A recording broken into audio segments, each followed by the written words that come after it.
Bapak Ibu, sebelum kita mendengar khotbah, mari kita berdoa. Damai sejahtera Bapa yang melampaui segala akal dan pikiran, itulah yang melihara dan memberkati hidup dalam Kristus Yesus Tuhan kita. Amin. Salam Horas kepada seluruh jemaat yang saat ini beribadah kebaktian WIB atau kebaktian lingkungan. Khotbah kita hari ini dari Injil Lukas pasal 18 ayat 1 sampai ayat 8. Saya akan membacanya. Perumpamaan tentang hakim yang tak benar.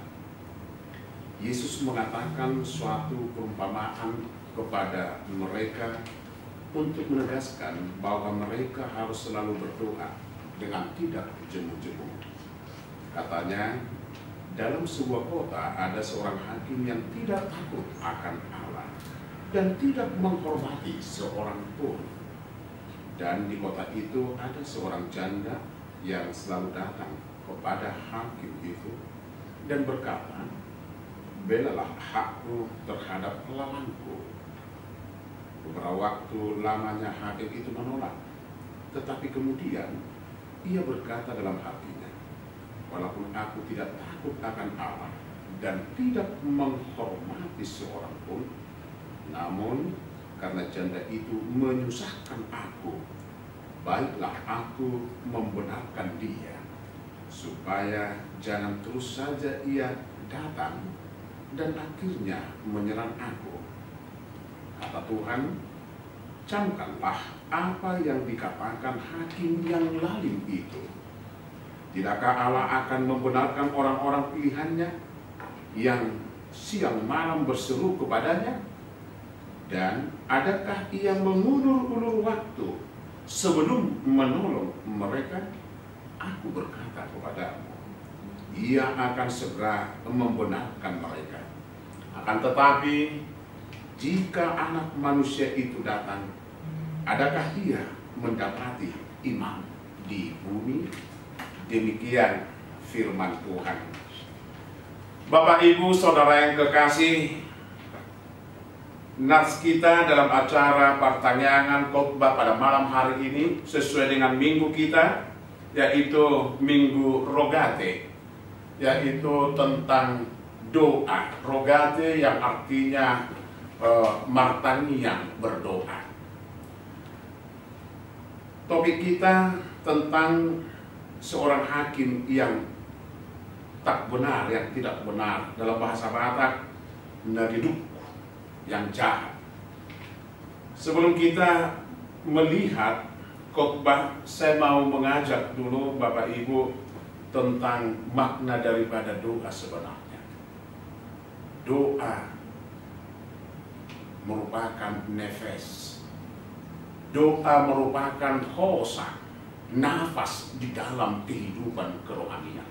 Sama seperti Bapak Ibu, ketika Bapak Ibu bisa bernapas, maka ada denyut jantungmu bergerak, berdenyut, karena ada oksigen. Ada asupan makanan untuk menyehatkan tubuh jasmanimu. Bapak Ibu memerlukan vitamin, Bapak Ibu memerlukan makanan yang bergizi, maka engkau akan sehat. Kalau tidak, mungkin Bapak Ibu sudah bisa sakit dan tertidur. Karena apa? Karena kita takut agar dijauhkan dari penyakit. Makanlah makanan yang sehat, maka tubuh akan menjadi sehat. Sama dengan rohanimu. Yang menjadi pertanyaan yang saya katakan tadi, doa merupakan nafas. Ketika seorang bernafas, maka rohaninya hidup.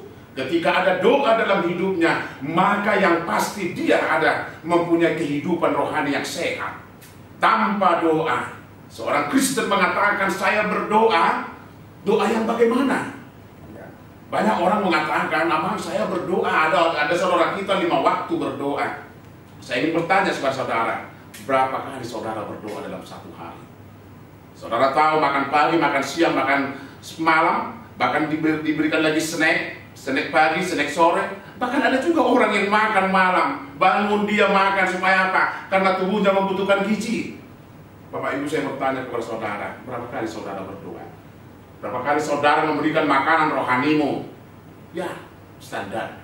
Aman, saya berdoa, bangun, tidur, ketika saya melakukan pekerjaan, ketika saya makan dan sebagainya.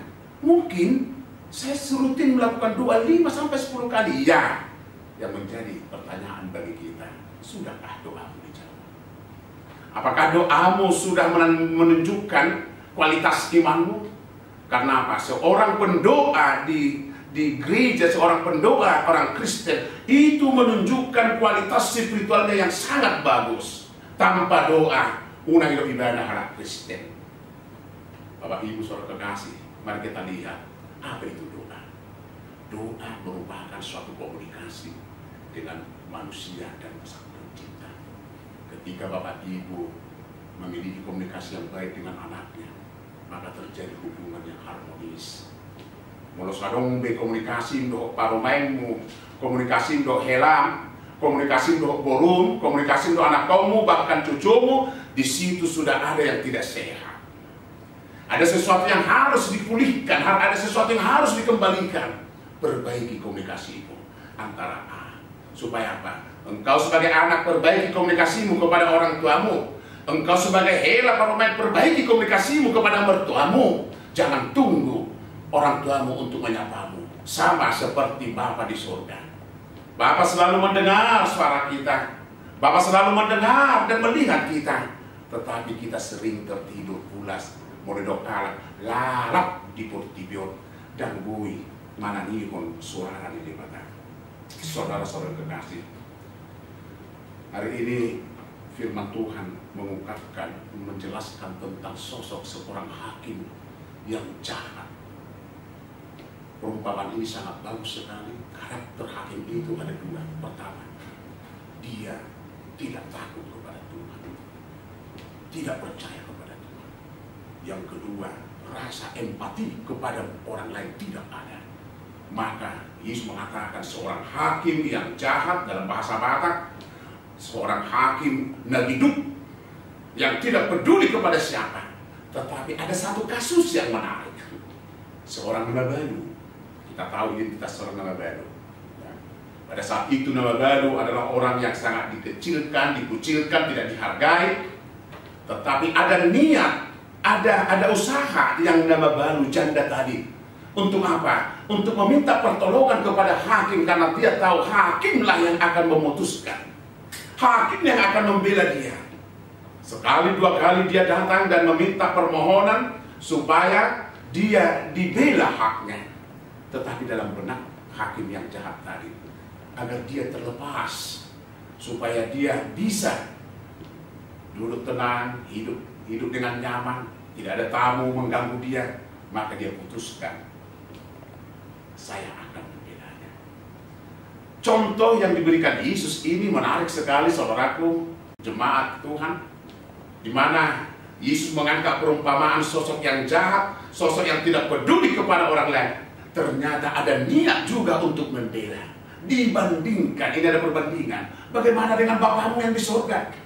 Seorang yang jahat juga mampu berbuat demikian, apalagi Bapamu yang di surga. Saya yakin Bapak Ibu, siapapun saudara yang beribadah di rumah ini, karena kita adalah ciptaan Tuhan. Di dalam tubuhmu, di dalam jiwamu, di dalam rohmu ada zat ilahi. Zat ilahilah yang mampu membuat kita berbuat baik. Setiap manusia ada dua kekuatan. Kekuatan apa? Kekuatan yang baik dan yang jahat, yang putih dan yang hitam. Hari ini kita diarahkan oleh firman Tuhan supaya kita mau tidak jemu-jemu untuk berdoa kepada Bapa di surga. Saya tertarik dengan Nats Matius 7 ayat 7 sampai 8. Saya akan baca Matius 7 ayat 7 sampai 8. Mintalah, maka akan diberikan kepadamu. Carilah, maka kamu akan mendapat. Ketoklah, maka pintu akan dibukakan padamu. Karena setiap orang yang meminta, menerima. Dan setiap orang yang mencari, mendapat. Dan setiap orang yang mengetuk, baginya pintu dibukakan. Artinya apa? Matius 7 ayat 7 ini saya artikan. Pertama, Seorang yang meminta pasti tangannya di bawah. Muromajalo doho ikut tangan itu. Tidak pernah orang meminta tangannya di atas, di cenro hadui. Artinya di hadapan Tuhan tidak ada kesombongan. Meminta berarti kita harus merendahkan diri di hadapan Tuhan. Mintalah.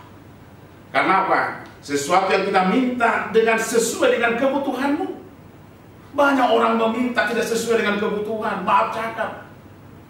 Dia meminta sesuatu tetapi tempatnya tidak ada. Contoh, sebenarnya dia ingin meminta baju yang bagus misalnya, tetapi dia tidak mampu untuk menjahitkannya. Dia meminta sesuatu tetapi di rumahnya tidak ada tempat. Karena itu ketika kita meminta kepada Tuhan, katakan kehendak-Mu lah yang jadi, bukan kehendak kita. Yang kedua, carilah. Saya tertarik dengan kata cari. Kata cari, bagaimana saya mencari? Apa yang saya cari? Di mana saya cari? Bapak Ibu, ketika kita mencari sesuatu, saat mati lampu, saya mencari sesuatu, saya memakai alat untuk mencari. Saya ambil senter, saya cari, maka saya menemukan. Ketika engkau mencari, ada media, ada waktu, ada tempat. Jangan cari ikan di gudang. Tidak mungkin kau mendapatkan ikan. Kau akan mendapatkan asap. Jangan cari asap di laut. Kau hanya mendapatkan ikan lumpur di sana. Karena itu, jangan cari sesuatu pada tidak tempatnya, tetapi carilah sesuatu pada tempatnya. Cari ikan di kolam. Carilah temanmu di tempat-tempat yang benar-benar memahamimu. Ketika engkau mencari orang yang dekat kepadamu dan memahami, itulah sebenarnya teman. Karena itu carilah, kata Tuhan, ketika engkau mencari, maka engkau akan mendapatkannya. Yang ketiga, kata ketuklah. Ketuk. Setiap orang pasti pernah kita melakukan ketuk. Jangan salah mengetuk pintu orang. Engkau harus tahu siapa penghuninya, maka engkau akan mengetahui siapa yang ada dalam rumah itu. Ketuk pintu ada tata keramanya. Orang Kristen mengatakan Shalom, lalu ketuk pintu. Horas, orang Batak, Assalamualaikum, saudara kita Muslim. Ada tata cara yang artinya kata mintalah, carilah, ketoklah, itu kata kerja. Jangan katakan Tuhan datangkan hujan. Seorang petani dia berdoa mengatakan Tuhan datangkan hujan, ketika hujan datang dia tertidur. Impossible. Tuhan tetap mendengar doa kita. Ketika engkau meminta sesuatu tapi kau duduk berdiam diri, itu tidak mungkin. Kenapa? Kata kerja, minta, cari, ketuklah. Setiap orang yang bekerja pasti dia akan mendapatkannya. Setiap orang yang akan mencari, dia akan juga mendapatkannya. Pintu akan dibukakan kepadanya. Bapak Ibu saudara kekasih, hari ini kita diingatkan dalam Minggu Rogate ada 3 hal yang ingin saya katakan dalam ibadah pertanyaan kita. Pertama, jangan mau menyerah. Orang Kristen tidak mengenal kata menyerah. Orang yang menyerah berarti putus asa. Orang yang putus asa katanya tidak ada pengharapan. 1 Korintus 13 ayat 13 mengatakan 3 pilar yang harus kita miliki dalam situasi apapun. Dalam COVID-19 ini kita harus memiliki 3 hal, yaitu iman, faith. Yang kedua, hope, pengharapan. Kita berharap. Saya berdoa, andaikan supaya cepat Tuhan dengar doa kita. Kita berlalu bulan Mei, COVID ini berlalu bulan Mei, bulan Juni sudah kita berdoa dalam gereja. Saya bermimpi Bapak Ibu, ketika kita dibebaskan dari COVID ini, kita akan mengucapkan syukur. Satu gereja akan kita ini mau berdoa kepada Tuhan, mengatakan mau lihat tema Tuhan. Karena itu miliki 3 pilar. Yang ketiga yaitu tolong dan kasih. Jangan menyerah. Ketika engkau jatuh, bangkitlah. Jangan menyerah, jangan mengeluh. Saya tahu banyak keluhan jemaat sekarang, tapi saya bangga melihat jemaat Kristen, jemaat HKBP Taman Mini. Saya selalu memberikan penghargaan tertinggi-tingginya kepada gereja kita. yang peduli berbagi kasih. Sudah 3 kali seksi Paropuan juga memberikan dukungan kepada jemaat, bahkan paduan-paduan suara yang lain. Ya. Saya dengar ada Vini juga, ada Kurama, ada Maranatha dan sebagainya. Ini bukti bahwa dia memiliki kasih. Berbagi itu bukan masalah banyaknya. Berbagi ketika kita peduli dengan orang lain dalam situasi yang sama, dalam situasi Bapak ini. Jangan menyerah. Bangkit, jatuh. Kalau jatuh, bangkit lagi. Mungkin cari jalan yang lain. Pasti kau akan menemukannya. Yang kedua, Bapak Ibu, yaitu perbaiki komunikasimu dengan Tuhan. Lakukan intens doa secara rutin. Perbaiki kualitas doa. Mungkin doamu hanyalah rutinitas, tetapi mulai hari ini kita diajar doamu adalah suatu kebutuhan yang benar-benar kau butuhkan. Orang yang berdoa itu menandakan bahwa dia hidupnya masih ketergantungan kepada Allah. Semakin engkau berdoa, sebenarnya hidupmu masih tergantung kepada Allah. Yang ketiga, jangan sia-siakan waktu. Jangan sia-siakan waktu. Yang walaupun waktu ini adalah waktu yang sangat menyedihkan bagi dunia, kalau saya mengatakan, puji Tuhan, kejadian ini merubah orang semuanya. Yang tadinya orang tidak pernah berdoa satu rumah, orang tua, anak, bahkan suami atau punya, hari ini Tuhan ajak semua berdiam di rumah untuk bersyukur, untuk berdoa. Itu menandakan, mari lihat kejadian ini, jangan bersungut-sungut. Ya, bersyukurlah. Hampir 2 bulan ini kita bisa berdoa, bernyanyi bersama-sama. Yang tadinya seorang ibu, waktunya agak susah ke dapur, sekarang belajar untuk memasak. Yang tadinya si istri tidak pernah membuat jus kepada suami supaya dia sehat, wah, ibu-ibu sekarang rajin memberikan suaminya jus. Hati nangka, baik kamu jus piu amat. Yang tadinya tidak peduli dengan kesehatan anak-anak, hari ini nabudangan jol pasonari mabai bandrek, termasuk jeruk. Minum bandrek, semakin sehat saya. Kejadian ini membuat orang semakin sehat, ya, bukan semakin semakin lemah. Karena itu, mari kita bersyukur dalam waktu ini kita diingatkan supaya jangan berhenti engkau berdoa. 1 Tesalonika 5 ayat 17. Tetaplah berdoa. Unang masyadiho martamia. Karena itu saudara-saudara yang kekasih, biarlah doamu didengarkan Tuhan. Doa kita didengar Tuhan. Semakin engkau memperbaiki komunikasimu, maka Tuhan itu dengar di rumah. Hari ini Tuhan hadir di rumah. Hari ini Tuhan mendengar doamu. Biarlah anak-anakmu, biarlah keluargamu, usahamu yang saat ini agak mundur, apapun yang kita kerjakan 2-3 bulan ini agak mundur, saya yakin seorang Kristen tidak akan pernah menyerah. Dia akan bangkit kembali. Ingat, Tuhan selalu menyertaimu, Tuhan tetap mendengar doamu, dan bersyukurlah atas waktu ketika engkau mampu berdoa. Yang terutama, doakan orang lain, doakan orang yang pernah membencimu, doakanlah keluargamu, maka berkat Tuhan akan hadir di rumahmu. Tuhan Yesus memberkati. Kita berdoa.